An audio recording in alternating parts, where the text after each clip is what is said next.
Conversa de bastidor, com Bernardo Melo Franco.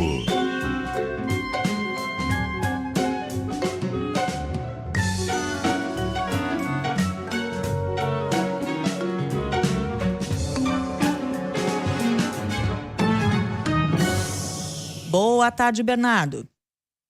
Boa tarde, Cássia. Boa tarde, Muniz. Boa tarde, ouvintes da CBN. Boa tarde, Bernardo. Bernardo, hoje conosco para falar a respeito dos irmãos Brazão, que foram presos no domingo, ao lado do delegado, que era o responsável pela Polícia Civil do Rio de Janeiro, né? Evaldo Barbosa, os três que são acusados de envolvimento e de serem os mandantes do assassinato de Marielle Franco e de Anderson Gomes. Agora, Bernardo, quando a gente fala dos irmãos Brazão, a gente tem que considerar a enorme influência que essa família tem em relação a todas as instâncias de poder no Rio de Janeiro, né? Pois é, Cássia. Para além do crime em si, da elucidação dos mandantes, esse caso joga uma luz sobre a forma intrincada como a política e o crime organizado se relacionam no Rio de Janeiro. A família Brazão é uma família que há muitos anos está envolvida em escândalos, envolvida em denúncias, escândalos que são ora de corrupção, ora de criminalidade mesmo, de crimes de mando, de pistolagem. E mesmo assim, eles exercem uma enorme influência, como você falou, sobre todas as instâncias de poder do Estado do Rio.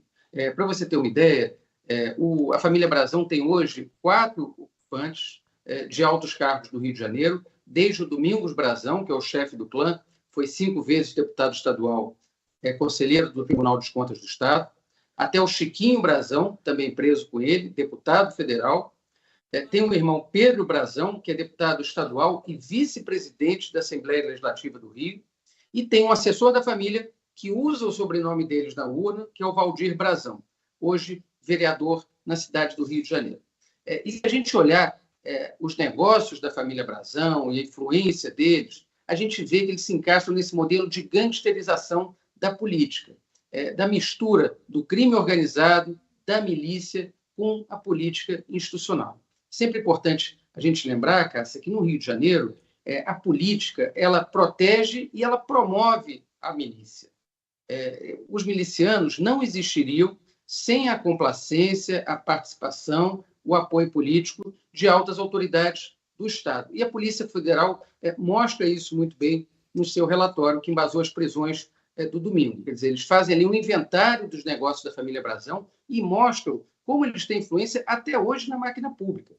Se você pegar só no governo estadual, o governo do Cláudio Castro, a PF diz que merece registro a influência do clã Brazão na Fundação da Infância e da Adolescência, ou seja, um órgão que deveria cuidar de menores de idade, né, de jovens adolescentes, e que está aparelhado, servindo aos interesses do clã, até a Fundação Leão 13, Companhia Estadual de Habitação, e também na Prefeitura do Rio, eles tinham uma forte influência. Basta lembrar que o Chiquinho Brazão, até bem pouco tempo atrás, era o secretário de Ação Comunitária da Prefeitura do Eduardo Paes. E esses dois políticos, o Cláudio Castro, governador, e o Eduardo Paes, prefeito, em declarações recentes, mostraram apreço e apoio político à família Brazão. Tem uma frase do Eduardo Paes, um vídeo que circulou muito desde o fim de semana, que ele diz que quem melhor representa Jacarepaguá, quem mais briga pelas coisas de Jacarepaguá, é a família Brazão. E ele lança um filho do Domingos Brazão, preso no domingo, a pré-candidatura de vereador esse ano. Um filho que tem apenas 22 anos. Então, você vê como é que essas famílias, esses clãs, eles vão se renovando e se perpetuando no poder ao longo de gerações. E o Cláudio Castro, num outro vídeo que também circulou muito aqui no Rio de Janeiro, ele diz que Jacarepaguá tem seus representantes legítimos, que são minha querida família Brazão. É assim que ele se expressa.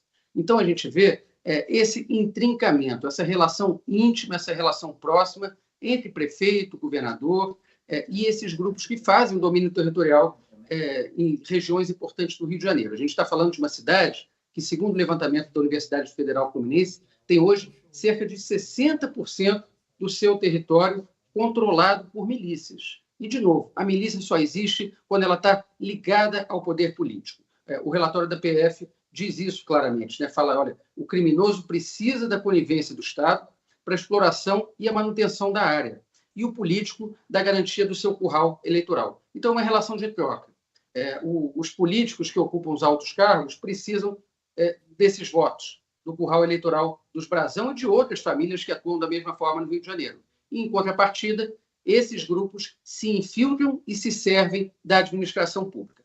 Ora, controlando obras, ora, indicando gente para cargo da administração e, ora, que é o mais grave, exercendo controle também sobre as instituições de segurança, escolhendo comandante de batalhão e mandando em delegado de polícia, como a gente viu agora na prisão do delegado Rivaldo Barbosa. Ou seja, se diz muito, né, de que esse caso pode acabar ajudando a elucidar outros casos com os quais os investigados podem ter relação, mas isso que você está trazendo também mostra que o buraco é mais embaixo até para a gente conseguir resolver essa infiltração em vários órgãos, né? Seja uma infiltração direta ali ou seja uma influência. Então, para de fato estancar esse tipo de influência, interferência, né, Bernardo, seria necessário aí que autoridades de várias esferas tivessem essa boa vontade de tapar esses buracos, né?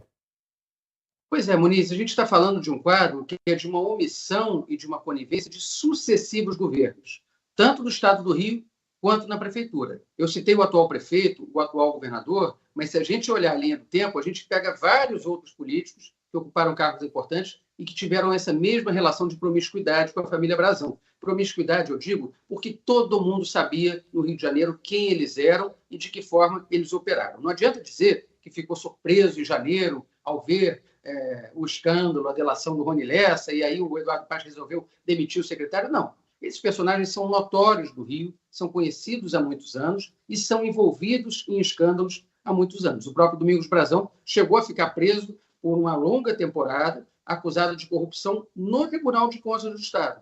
Foi reconduzido ao cargo pela Justiça e ainda conseguiu, veja só, receber salários atrasados e até férias no período que ele estava preso e, portanto, não trabalhou. Então, tem uma rede de proteção muito grande em torno desse clã e muito grande em torno de outras famílias que atuam da mesma forma. Eu estava relendo hoje de manhã trecho de um livro que vocês devem conhecer, que é um clássico da ciência política brasileira, que chama-se Coronelismo, Inchada e Voto, livro do Vitor Nunes Leal, que descreve como que os coronéis exerciam o poder territorial, mandavam na política local e acabavam mandando também nos cargos executivos, né? Eles deram as cartas na República Velha do Brasil. Pois bem, mais de 100 anos depois, a gente está vendo um outro tipo de coronelismo, que é um coronelismo miliciano.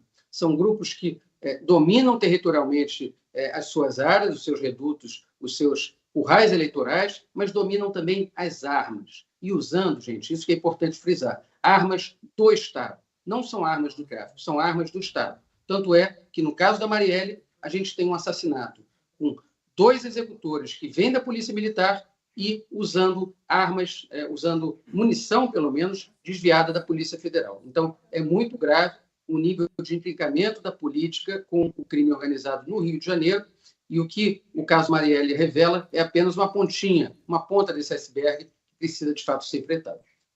Bernardo Melo Franco, muito obrigada pela análise. A gente volta a conversar em breve. Até mais. Até mais, gente. Obrigado. Boa tarde. Até, boa tarde. 1h11.